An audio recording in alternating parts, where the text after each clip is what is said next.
할렐루야. 자, 오늘 말씀 제목은 유예된 심판이라는 제목입니다. 유예라는 말은 많이 사용하는 말은 아니죠. 좀 어려운 말인데요. 집행유예라고 들어보셨죠? 집행유예. 선고를 할 때 집행유예 몇 년 이렇게 판사가 이야기하죠. 집행유예 받아보신 적은 설마 없으시겠죠? 이 중에? 집행유예는 법률용어로서 3년 이하의 징역 또는 금고형이 선고된 범죄자에게 그 당시 정상을 참작해서 일정 기간 동안 선고한 그 형의 집행을 유예하는 것, 즉 보류하는 것을 말합니다. 그래서 집행유예 몇 년을 선고받은 사람은 감옥에 갈까요? 감옥에 갑니까? 안 가죠. 집행유예 몇 년은 몇 년 동안 감옥에 간다는 게 아니라 몇 년 동안 집행이 유예되어서 근신하라는 뜻이죠. 주로 영화의 마지막 장면 같은 데 보면 실형을 선고받았던 주인공이 그 억울한 누명을 벗거나 진상이 밝혀진 다음에 집행유예 몇 년이라고 그렇게 선고를 받아요. 그러면 막 환호를 하고 혹시 기뻐하는 모습을 볼 수 있어요. 그런데 우리가 잊지 말아야 할 것은 집행유예 몇 년을 선고받은 사람은 그 몇 년, 그 기간 동안 죄를 짓지 않아야 된다는 조건이 있다는 것입니다. 만약 그 기간 동안 죄를 짓거나 사고가 일어나게 되면 다시 감옥에 보내지는 것입니다. 우리나라 현법 제63조에 의거해서 집행유예 기간 동안에 범죄를 저지르면 원래 선고받았던 형벌을 집행하게 되는 것입니다.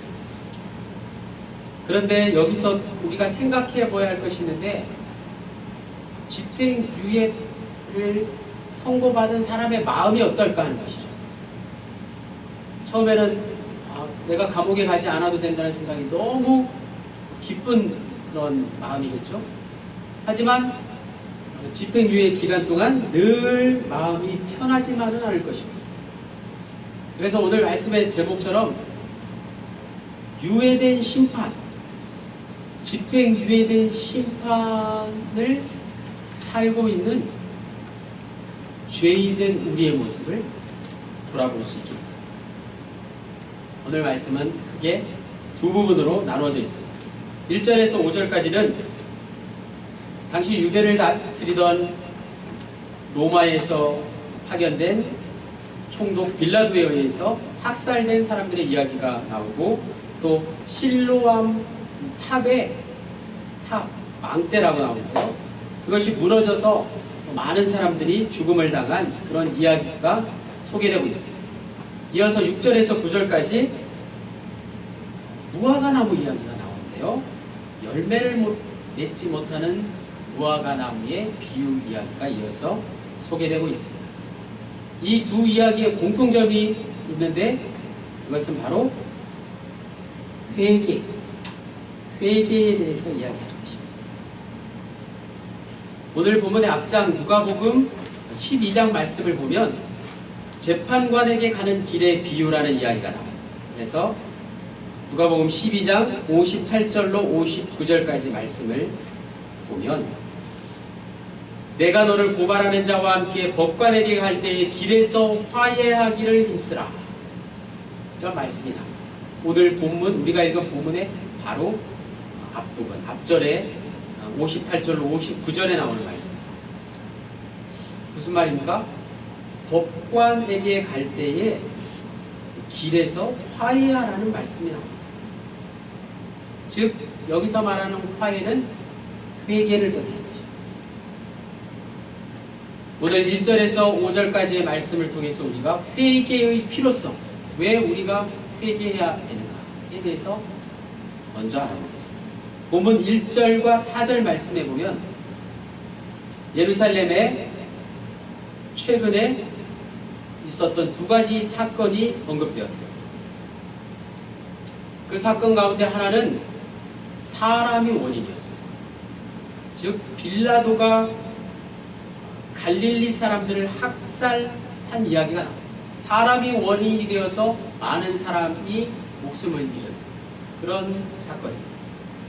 또 하나는 자연이 원인이 되어서 역시 많은 사람들이 죽음을 당한 일, 즉 실로암의 탑 망대가 무너져 내려 18명이 희생된 사건입니다. 1절 말씀 굵은 글씨를 한번 눈여겨보십시오. 빌라도가 어떤 갈릴리 사람들의 피를 그들의 제물에 섞은 일이라고 합니다. 이것은 갈릴리 사람들이 유월절 희생 제물로 드릴 제물들, 즉 어린 양들을 잡고 있었는데 빌라도가 군인들을 시켜서 자세한 이야기는 소개되어 있지 않지만 그 어린 양들뿐만 아니라 갈릴리 사람들, 무고한 사람들을 함께 죽인 일을 말합니다.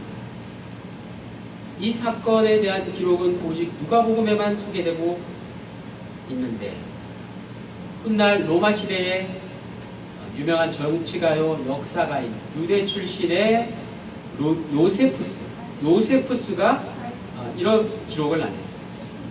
기원 후 36년 예수님 오시고 36년이 지나서 어떤 유월절에 실제로 유대 사람 3,000명을 빌라도가 학살했다는 내용이 기록되어 있고요. 또 다른 기록에는 그보다 더 많은 사람, 무려 2만 명이나 되는 사람을 빌라도가 학살했다고 요세푸스는 기록하고 있습니다. 2절 말씀에 이런 말씀이 있죠. 역시 굵은 글씨, 죄가 더 있는 줄 아느냐? 예수님의 이 말씀은 그 희생당한 사람들이 죄가 있는 줄 아느냐, 죄가 더 있는 줄 아느냐 하는 말씀입니다. 아무런 이유 없이 아무런 죄가 없는데도 불구하고 학살당한 그 사람들이 무슨 연고로 죽임을 당했느냐, 세상 사람들이 많이 궁금해했습니다. 마찬가지로 오늘날에도 큰 재난을 통해서 많은 사람들이 알 수 없이 목숨을 잃게 되었을 때 간혹 사람들은 그 사람들에게 무슨 죄가 있거나 혹은 그들의 선조에게 무슨 죄가 있었기 때문에 그런 죽임을 당하지 않았느냐 라고 이야기하는 사람도 있어요. 구체적인 예로 2011년 3월 11일 이제 한 5년 정도 지났네요.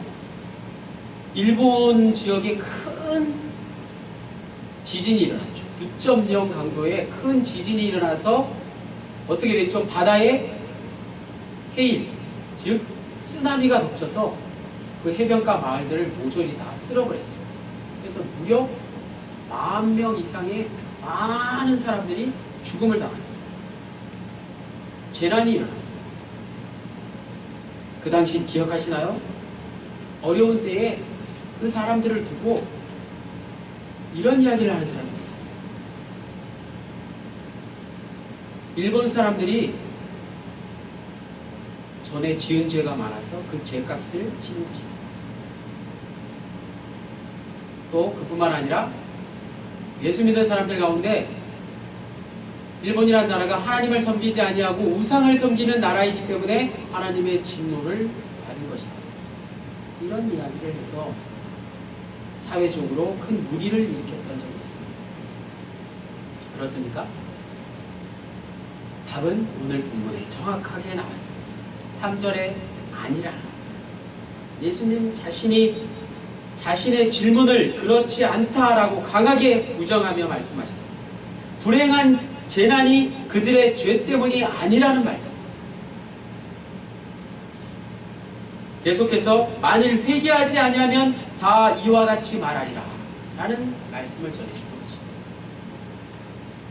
누구나 죄인들이고 따라서 회개하지 아니하면 비슷한 재난을 당하게 될 것이라는 말씀이 답입니다. 이 말씀은 5절에 그대로 반복해서 5절 말씀 우리 다 같이 한번 읽어보겠습니다. 시작.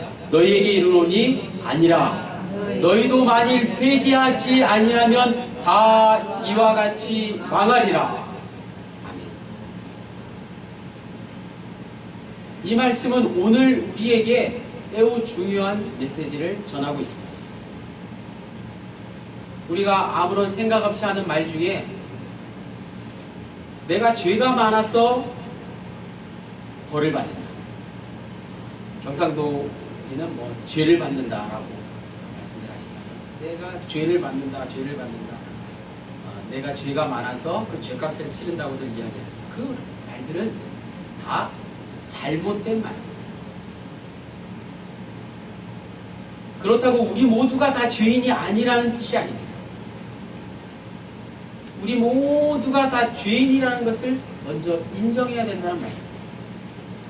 내 앞에 어려운 문제가 닥쳤을 때 그것이 내 죄의 결과로 인한 것이라고 생각하는 거예요. 나에게 지금 안 좋은 일이 생기는 것이 내가 이전에 지은 죄 때문이라고 생각하고 내 조상들, 내 부모님, 선조들이 지은 죄 때문이라고 결부시키는 것은 잘못된 것입니다. 예수님은 분명히 말씀하고 계십니다. 회개하지 아니하면 다 이와 같이 망하리라. 그러므로 죄가 있어서 천국에 못 가는 것이 아니라 회개하지 않아서 천국에 못 가는 것입니다. 이번 부흥성회 때 강사님께서 우리에게 전해주신 메시지와 같은 말씀입니다. 두 번째는 열매 없는 무화과 나무에 대한 이야기입니다. 3년이 지나도록 아무런 열매를 맺지 못하는 무화과 나무 이야기가 나옵니다. 사람이면 누구나 당연히 과수나무를 심고서 열매가 맺히기를 기대하는 것이죠. 만약에 아무런 소출이 없다면 그 주인은 그 나무를 다른 나무로 대체해 버릴 것입니다. 그런데 오늘 본문에 나오는 포도원지기는 열매를 맺는가 보기 위해서 얼마? 1년만 연장해달라고, 1년만 더 기다려달라고 포도원 주인에게 부탁합니다. 이 말씀은 먼저 포도나무에 무화과 나무를 왜 심었는지 그것부터 알아볼게요. 신명기 호세아 9장 10절 말씀에 이런 말씀이 있습니다. 지금 포도밭에 있는 무화과 나무를 두고 하는 말이잖아요. 포도밭에 무화과 나무를 심었는데 무화과 나무에 소출이 없어서 그 나무를 찍어버리자 하니까 1년만 더 지켜봐달라고 포도원 주인에게 부탁하는 그런 모습 가운데 왜 포도원에 포도나무뿐만 아니라 무화과 나무를 심었는지 호세아 9장 10절에 이렇게 얘기합니다. 옛적에 내가 이스라엘을 만나기를 광야에서 포도를 만남같이 하였으며 너희 조상들을 보기를 무화과 나무에서 처음 맺힌 첫 열매를 봄같이 하였거늘. 하나님께서는 이스라엘 백성들에게 너희가 마치 무엇 같다고요? 무슨 나무? 무화과 나무 같다고 말씀하셨습니다. 오늘 본문에 나오는 이 포도원에 심은 무화과 나무가 바로 이스라엘 백성을 뜻하는 것입니다. 이스라엘 백성들은 무화과 나무를 가장 가치 있는 나무로 생각합니다. 무화과 나무는 잎이 무성하고 열매를 많이 맺기 때문이죠. 이스라엘 백성들은 무화과 나무를 의의 나무, 생명의 나무, 그리고 자신의 신앙을 상징하는 그런 나무로 여깁니다. 앞서 말씀드린 대로 무화과 나무는 생산력이 좋았기 때문입니다. 요즘에도 무화과 나무를 키울 때 1년에 적어도 3번 이상 그 열매를 딸 수 있는 것을 봅니다. 이러한 생산성 때문에 포도나무가 잘 안 된다 할지라도 포도원에 포도나무와 함께 심은 그 무화과 나무의 소출을 거둘 수 있는 것을 잘 알았던 것입니다. 포도나무의 농사가 좋지 못하여도 포도나무에 함께 심은 그 무화과 나무의 열매를 딸 수 있도록 포도원에 무화과 나무를 많이 심었던 것입니다. 그런데 신명기 22장 9절 말씀에 가보면 또 이런 말씀이 있습니다. 내 포도원에 두 종자를 섞어 뿌리지 말라. 그리하면 내가 뿌린 씨의 열매와 포도원의 소산을 다 빼앗길까 합니다. 자, 이 말씀은 포도원에 포도나무 외에 무화과 나무를 심더라도 포도나무를 두 종자 섞어서 뿌리지 말라는 그런 말씀입니다. 그 이유는 무엇일까요? 어떤 사람이 포도원의 최고 좋은 극상품이라고 하는 그 포도나무를 심었습니다. 그 포도나무는 당연히 가장 좋은 종자를 심었기 때문에 극상품 포도 열매가 맺히는 게 당연하죠. 그런데 실상은 어떨까요? 아주 좋은 극상품의 포도나무 포도 열매만 주렁주렁 열렸을까요? 안타깝게도 열매가 맺힌 것을 보니 신명기 22장 9절의 말씀입니다. 내가 포도원을 위하여 행한 것 외에 무엇을 더할 것이 있으랴. 내가 좋은 포도 맺기를 기다렸거늘 들포도를 맺음은 어찌 됨이고. 이사야 5장 4절 말씀에 이런 말씀이 있습니다.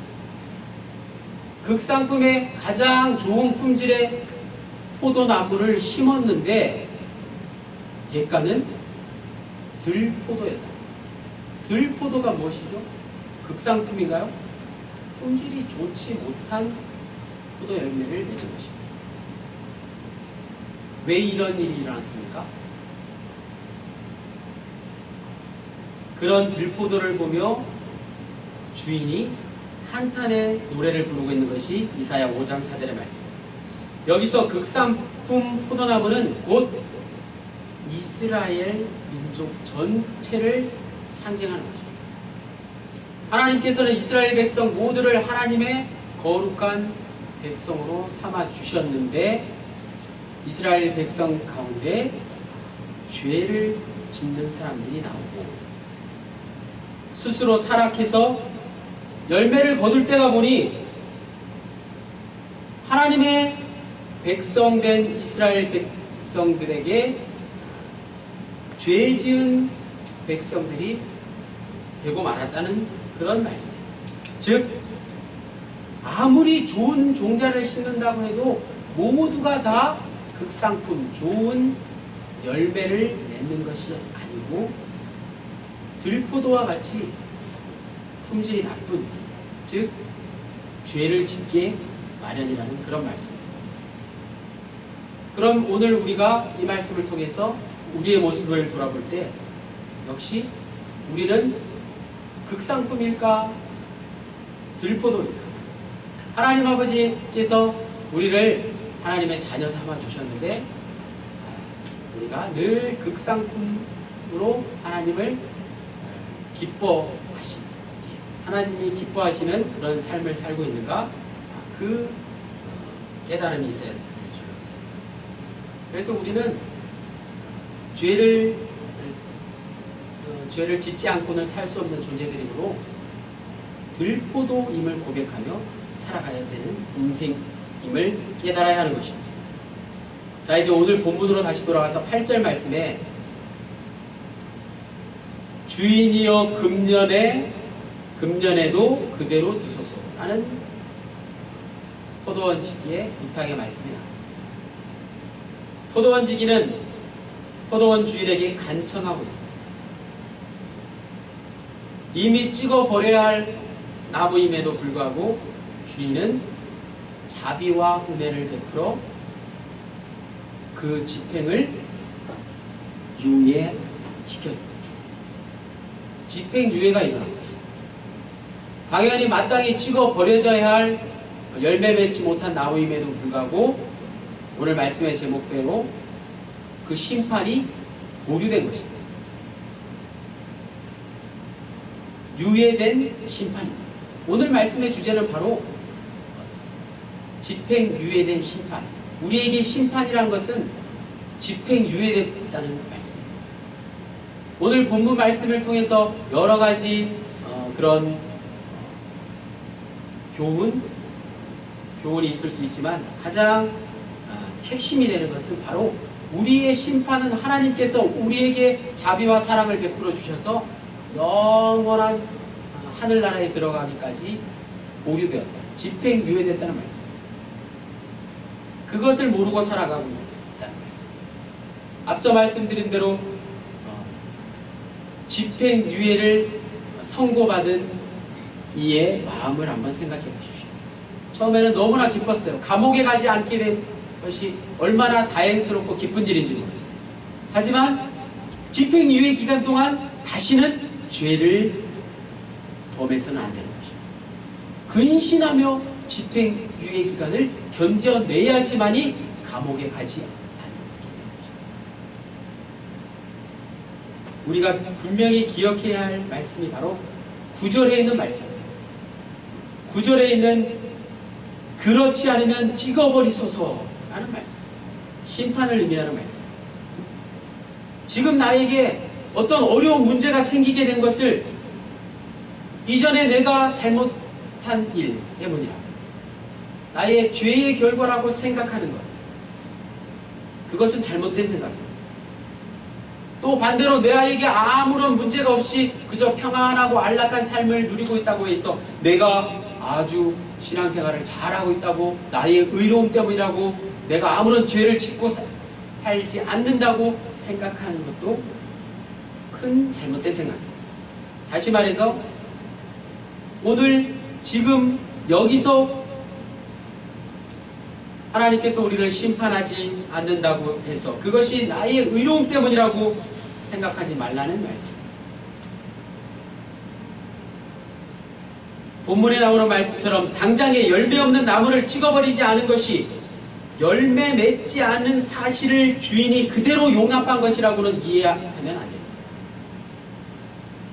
오히려 만일 심판이 당장에 일어나지 않는다면 그것은 오로지 하나님의 은혜와 자비의 결과요, 결코 하나님이 그것을 용납해 주시는 것이 아니라는 말씀입니다. 하나님은 우리에게 다시 한번 마지막 기회를, 오늘 본문에는 1년이라는 시간을 주었지만 우리에게는 영원한 시간을 유예시켜 주셨습니다. 그러므로 내가 재난이나 고통이 없이 그저 편안하게 인생을 살아간다고 했습니다. 저 세상 사람들이 예수를 믿지 않는데도 잘 먹고 잘 산다고 해서 안심할 수 없어요. 우리의 신앙생활이 결코 하나님을 기쁘게 해드리는 생활이라고 자만해서는 안 된다는 말씀.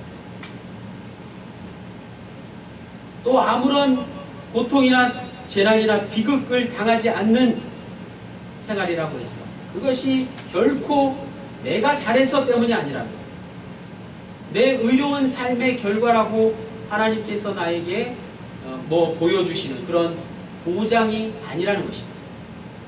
다만 우리가 기억해야 할 것은, 우리가 해야 할 일은 누구나 자신이 재난과 비극을 당했던 혹은 행복과 축복을 받았던 간에 그 전에 우리는 모두가 먼저 죄를 범한 죄인이라는 사실을 인정하는 것입니다. 그렇기 때문에 우리는 하나님께서 이제 우리에게 심판이 있기 전에 먼저 회개하라고 말씀해 주신 것입니다.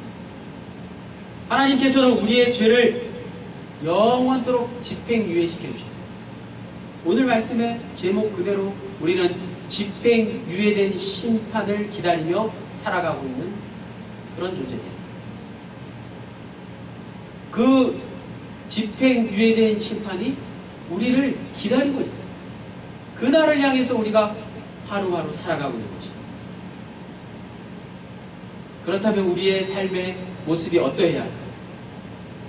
우리는 날마다 집행유예를 선고받은 이의 마음으로 하루하루를 살아가야 하는 거죠.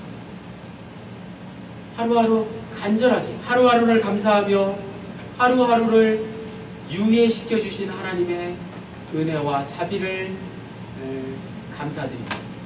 그렇게 주님께서 다시 우리에게 오셔서 우리를 영원한 하늘나라로 인도하실 그날을 기다리며 살아가시는 저와 여러분 모두가 되시기를 간절히 축원합니다. 아멘. 할렐루야.